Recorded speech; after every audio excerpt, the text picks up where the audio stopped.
अस्सलाम वालेकुम।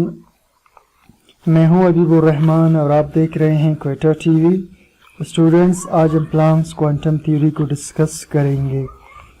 इन 19 max Planck gave quantum theory of radiation.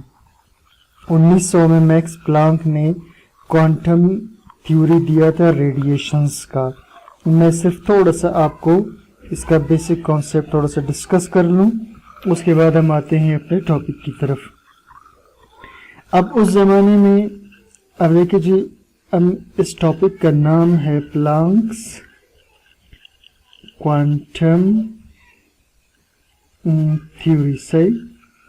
अब इसमें ये बात तो आपको समझ में आ रही है, बात सिर्फ क्वांटम की है कि क्वांटम क्या होता है। ठीक है, क्वांटम असल में होती है, अब इससे मैं आपको यूँ समझाता हूँ कि जो इलेक्ट्रोमैग्नेटिक रेडिएशन है, ठीक है, इलेक्ट्रोमैग्नेटिक रेडिएशन है, जो सनलाइट से रोशनी आ रही है या इस तरह की रोशनी जिसके लिए मीडियम नहीं चाहिए, जिसके गुजरने के लिए हवा नहीं चाहिए, उसे हम कहते हैं इलेक्ट्रोमैग्नेटिक रेडिएशन, या वो रेडिएशन जो स्टार्स की से आ रही होती है।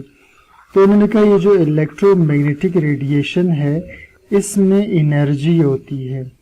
इसमें क्या होती है? एनर्जी। और ये जो एनर्जी है, ये एनर्जी ट्रेवल करती है पैकेट्स की शक्ल में। किस शक्ल में? पैकेट्स की शक्ल में। यानी एक तो ये है कि एनर्जी हमारी तरफ मुसलसल आ रही हो, जिसे हम कंटिन्यूअस कहते हैं। ठीक है, और दूसरी ये है कि एनर्जी ऐसे पैकेट्स की शक्ल में हमारी तरफ आ रही हो। ठीक है, तो उन्होंने ये कहा कि एनर्जी इस तरह पैकेट्स की शक्ल में ट्रेवल कर रही होती है। ठीक है, यानी मुसलसल इस तरह से एनर्जी नहीं आती, बल्कि एनर्जी पैकेट्स की शक्ल में आ रही होती है, और इन पैकेट्स को हम कहते हैं क्वांटा। इन पैकेट्स को क्या कहते हैं? क्वांटा या क्वांटम। ठीक है, इन पैकेट्स को कहा जाता है एनर्जी के। तो चलिए जी आते हैं। He said that atoms and molecules can emit or absorb energy. उसने कहा कि एटम्स और मॉलिक्यूल खारिज करते हैं या जज्ब करते हैं एनर्जी को in discrete quantities. Discrete quantities का मतलब क्या है? स्मॉल बंडल्स, छोटे छोटे बंडल्स में। यहाँ मैंने आपको समझा दिया, इस तरह छोटे छोटे बंडल्स में। ठीक। Number 3, Planck's gave the name quantum to the smallest quantity of energy. Planck's ने क्वांटम का नाम दिया एनर्जी के छोटी मिकदार को। ठीक है, दैट कैन बी इमिटेड और absorbed in the form of electromagnetic radiation, जो खारिज या जज्ब हो सकता हो इलेक्ट्रोमैग्नेटिक रेडिएशन की शक्ल में। तो प्लांक्स ने इस एनर्जी को किस चीज का नाम दिया? क्वांटम का नाम दिया। ठीक है, यानी इन एनर्जी के पैकेट्स को प्लांक्स ने क्वांटम का नाम दिया। Number 4, energy is not emitted or absorbed continuously in radiation form. Energy जज्ब या खारिज मुसलसल नहीं होती। ये मैंने आपको समझा दिया कि एनर्जी इस तरह से मुसलसल कंटिन्यूअस कंडीशन में नहीं आ रही होती। ठीक। एनर्जी इज एब्जॉर्ब्ड और इमिटेड इन पैकेट्स, बल्कि पैकेट्स में खारिज या जज्ब होती है एनर्जी। Each packet is called quantum, और पैकेट को क्वांटम कहा जाता है। In case of light the wave packets are called photon. अब वैसे तो हम इनको क्वांटम कहते हैं, ठीक है, लेकिन अगर हम लाइट की बात करें, जो सूरज की रोशनी आ रही है, ठीक है, तो इसके लिए हम एक मखसूस टर्म इस्तेमाल करते हैं फोटोन, यानी इसी पैकेट को हम फोटोन कहेंगे। ठीक है, और लाइट से जो पैकेट्स आ रहे होते हैं, आपको पता है इसमें मुख्तलिफ रेडिएशंस, यानी यूवी लाइट उसके अंदर आ रही होती है, एक्स रेज के पैकेट्स उसके अंदर आ रहे होते हैं, इसी तरह से जो है गेमा रेज के पैकेट्स सूरज की लाइट के अंदर आ रहे होते हैं, और इसी तरह विजिबल लाइट के पैकेट्स भी आ रहे होते हैं। ठीक है, ये सब कहाँ से आ रहे होते हैं? ये सन लाइट से। ठीक है, तो आप यूं समझे कि ये सारे पैकेट, ये भी पैकेट है, ये भी पैकेट है, ये भी पैकेट है, तो ये सारे सन लाइट से हमारी जमीन की तरफ आ रहे होते हैं। इसी तरह इसमें इंफ्रारेड रेडिएशंस होते हैं और माइक्रोवेव्स वगैरह बहुत सारे रेडिएशंस। ठीक है, energy of each quantum is directly proportional to the frequency of radiation. अब हर क्वांटम की एनर्जी डायरेक्टली प्रोपोर्शनल है, यानी ये फर्ज करें जैसे नहीं, हमने कहा कि एनर्जी जो है पैकेट्स की शक्ल में आ रही होती है, ठीक है। जैसे ये एक पैकेट है, ये एक पैकेट है, ये एक पैकेट है, तो इन जो पैकेट्स की एनर्जी है, ठीक है, इन पैकेट्स के अंदर जो एनर्जी है वो डायरेक्टली प्रोपोर्शनल है किस चीज के, energy of each quantum is directly proportional to the frequency of radiation, ठीक है, रेडिएशन की फ्रीक्वेंसी के, किस चीज के, रेडिएशन की फ्रीक्वेंसी। फ्रीक्वेंसी को हम इस निशान से जाहिर करते हैं, इसे कहा जाता है न्यू, ठीक है। यहाँ पर ई एनर्जी को शो कर रहे हैं, न्यू फ्रीक्वेंसी को, और अगर हम इस डायरेक्टली के निशान को खत्म करेंगे तो बराबर लगाएंगे और कांस्टेंट हम कोई भी लगा सकते हैं। तो यहाँ पर जो कांस्टेंट इस्तेमाल किया प्लांक्स ने वो h इस्तेमाल किया, और ये प्लांक्स कांस्टेंट है जिसका मतलब है 6, और इसकी वैल्यू है 6.626 10⁻⁻30 जूल सेकंड, ठीक। ये मैं आपको समझाता हूँ कि h प्लांक्स कांस्टेंट का मतलब क्या है, ठीक है। पहले आप इसको समझ लें कि एनर्जी जो इस पैकेट के अंदर जो एनर्जी है यहाँ पर वो डायरेक्टली प्रोपोर्शनल है किस चीज के, फ्रीक्वेंसी के ऑफ रेडिएशन के, यानी रेडिएशन की फ्रीक्वेंसी, उसकी रफ्तार जितनी तेज होगी उसमें उतनी ज्यादा एनर्जी होगी, यानी एनर्जी, ये रेडिएशन की मिकदार। आप फ्रीक्वेंसी को यहाँ रफ्तार समझ ले, ठीक है, थोड़ी देर के लिए आप फ्रीक्वेंसी को क्या समझ ले, रफ्तार, यानी जितनी रफ्तार से रेडिएशन आएगी उसके अंदर उतनी ही ज्यादा एनर्जी होगी। अगर रेडिएशन की रफ्तार तेज होगी तो एनर्जी भी तेज, और अगर रेडिएशन की रफ्तार स्लो होगी तो उसमें एनर्जी भी कम। लेकिन यहाँ फ्रीक्वेंसी में हम बात करते हैं असल में वेव नंबर की, ठीक है। अगर छोटे वेव्स होंगे, क्या होंगे, छोटे वेव्स, तो उसकी एनर्जी ज्यादा होगी, और अगर बड़े वेव्स होंगे तो इनकी एनर्जी कम होगी, ठीक है। ये ध्यान में रखना, छोटे वेव्स में एनर्जी ज्यादा होती है और बड़े वेव्स के अंदर एनर्जी कम होती है, ठीक। तो हमने इस डायरेक्टली प्रोपोर्शनल के निशान को हम हमेशा खत्म कर देते हैं क्योंकि मैथमेटिकली इसे हल नहीं कर सकते, तो इसको हम चेंज करते हैं इक्वल में और किसी कांस्टेंट में। यहाँ कांस्टेंट प्लांक्स ने जो यूज किया वो है E = h न्यू। अब h का मतलब क्या है, देखना, E = h न्यू। अगर आप E को यहीं छोड़ दे और h को भी यहीं छोड़ दे, न्यू को इस तरफ ले तो ये बटे में चला जाएगा। इट मीन्स कि एनर्जी और फ्रीक्वेंसी का जो रेशो है वो प्लांक्स कांस्टेंट कहलाता है। प्लांक्स कांस्टेंट का मतलब है एनर्जी और फ्रीक्वेंसी के बीच रेशो, ठीक। नंबर 7, एन एटम और मॉलिक्यूल कैन इमिट और absorb either quantum of energy. कोई भी एटम या मॉलिक्यूल जज्ब या खारिज करेगा क्वांटम एनर्जी का, यानी एनर्जी का पैकेट, वही बात है पैकेट, ठीक है। और any integral multiple of quantum, या कोई भी इंटीग्रल का मतलब है मुकम्मल, ठीक है, मुकम्मल अदद यहाँ हम कहेंगे इसको, ठीक है। मुकम्मल अदद को ज़रब देना क्वांटम के साथ, मतलब क्या हुआ इसका, ठीक है, ये मैं आपको समझा देता हूँ, कोई मुश्किल नहीं है, ठीक है। तो हमने कहा कि अब दो बातें देखना, या तो ये कंडीशन होगी एन एटम और मॉलिक्यूल कैन इमिट और absorb either quantum of energy, यानी या तो उसकी एनर्जी को हम यूं जाहिर कर सकते हैं h न्यू, या फिर any integral multiple of quantum, या इसे यूं भी जाहिर कर सकते हैं ये, ठीक है, n लगाकर।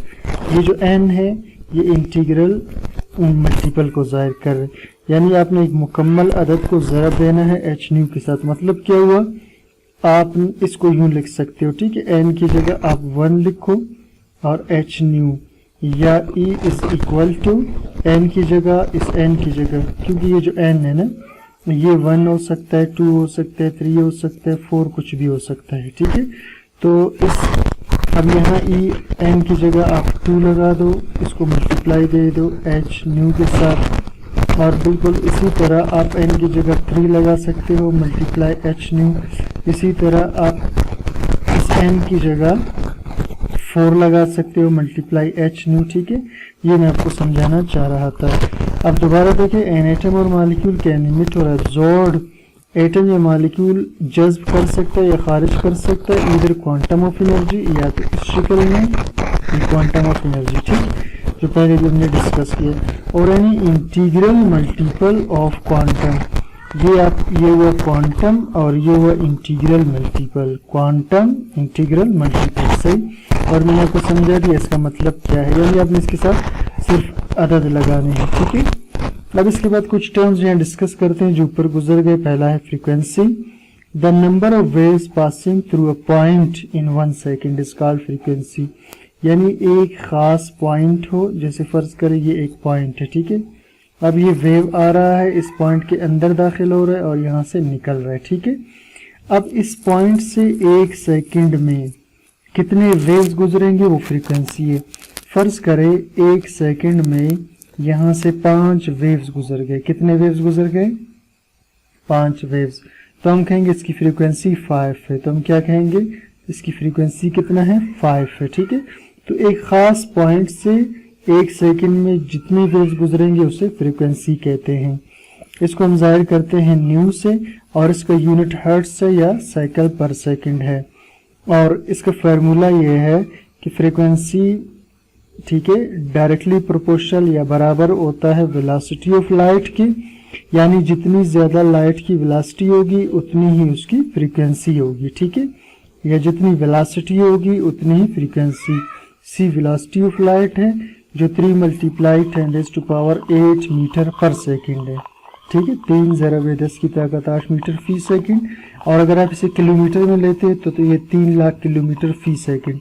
यानी रोशनी 1 सेकंड में 3 लाख किलोमीटर का फासला तय करती है। और ये जो नीचे निशान इसे लैम्बडा कहते हैं, ठीक है। क्या कहते हैं इसे? लैम्बडा, ठीक है। और ये वेव लेंथ को, वेव की लंबाई को जाहिर करता है। तो ये जो फ्रीक्वेंसी है ये स्पीड ऑफ लाइट के बराबर है। यानी जितनी स्पीड ऑफ लाइट होगी फ्रीक्वेंसी उतनी ज्यादा होगी। लेकिन वेव लेंथ के उलट है, ठीक है। मतलब ये है कि अगर वेव लेंथ बड़े होंगे, यानी वेव लेंथ अगर बड़ा होगा तो उसकी फ्रीक्वेंसी क्या होगी? कम होगी। उलट ताल्लुक है, ठीक है। और अगर वेव लेंथ छोटा होगा, यानी वेव लेंथ अगर आप छोटा कर देंगे तो उसकी फ्रीक्वेंसी क्या हो जाएगी? ज्यादा हो जाएगी, ठीक है। ये ताल्लुक है। इसके बाद wave length, the distance between 2 adjacent crust और ट्रफ्स। यानी ये जो वेव जा रही हो, ऊपर वाले हिस्से को हम कहते हैं क्रस्ट और नीचे वाले हिस्से को हम कहते हैं ट्रफ, ठीक है। तो 2 क्रस्ट के बीच फासला वेवलेंथ कहलाता है या 2 ट्रफ के बीच फासला wavelength. The distance between 2 adjacent crust और ट्रफ्स और वेव इज कॉल्ड वेवलेंथ। इस फासले को हम कहते हैं एडजेसेंट का मतलब होता है साथ साथ, ठीक है। तो फासला दरमियान 2 साथ साथ क्रस्ट का या 2 साथ साथ ट्रफ का वेव कहलाता है। इसे लैम्बडा से जाहिर करते हैं। इसका यूनिट मीटर, नैनोमीटर या एंगस्ट्रम है। इसके बाद एम्पलीट्यूड, इसको उर्दू में कहते हैं इहाता, जगह घेरना। The vertical distance from the mid line of a wave to the crest और ट्रफ। यानी ये एक वेव जा रहा हो, ठीक है, जा रहा है और ये इसका बीच है, ठीक है, ये इसका मिड लाइन है, सही है। तो किसी भी वेव के मिड लाइन से क्रस्ट तक का फासला या मिड लाइन से ट्रफ तक का फासला, द वर्टिकल डिस्टेंस, सीधा फासला from mid line of a wave, ये मिड लाइन है, ठीक है, ये वाला मिड लाइन है, ठीक है। From the mid line wave to the crest, mid line से क्रस्ट तक, और अ ट्रफ या मिड लाइन से ट्रफ तक इज कॉल्ड एम्पलीट्यूड, इसको कहते हैं इसका अहाता। Wave number, the number of waves present in 1 centimetre distance. यानी अभी ये वेव जा रहा है और फर्ज करें यहाँ से यहाँ तक 1 सेंटीमीटर का फासला है, तो 1 सेंटीमीटर के अंदर कितने वेव्स आ रहे हैं, ठीक है। उस वेव्स की तादाद को हम कहते हैं wave number. The number of waves present in 1 centimetre distance is called wave number, shown by nu bar, इसको कहते हैं न्यू बार, ठीक है। तो न्यू बार बराबर होते फ्रीक्वेंसी बटा सी के। इसका मतलब क्या हुआ? यानी जितनी फ्रीक्वेंसी ज्यादा होगी तो वेव की तादाद भी ज्यादा होगी। लेकिन ये उलट है, वेव की तादाद उलट है फ्रीक्वेंसी वेलोसिटी ऑफ लाइट के, ठीक है। ये उलट है किसके? वेलोसिटी ऑफ लाइट के। यानी अगर वेलोसिटी ऑफ लाइट ज्यादा होगी तो वेव की तादाद उसके अंदर कम होगी, और अगर वेलोसिटी ऑफ लाइट कम होगी तो उसमें वेव की तादाद ज्यादा होगी। और इसका जो यूनिट है वो सेंटीमीटर यानी पर सेंटीमीटर है या पर मीटर है, ठीक है। तो ये आज का हमारा लेक्चर था। उम्मीद करता हूँ आपको समझ में आ गया होगा। तो कोई मसला हो, समझ में ना आया हो, आप मुझे कमेंट सेक्शन में ज़रूर बताइएगा। और साथ साथ आपसे रिक्वेस्ट है कि चैनल को सब्सक्राइब कीजिए, लाइक कीजिए और दोस्तों के साथ शेयर कीजिए।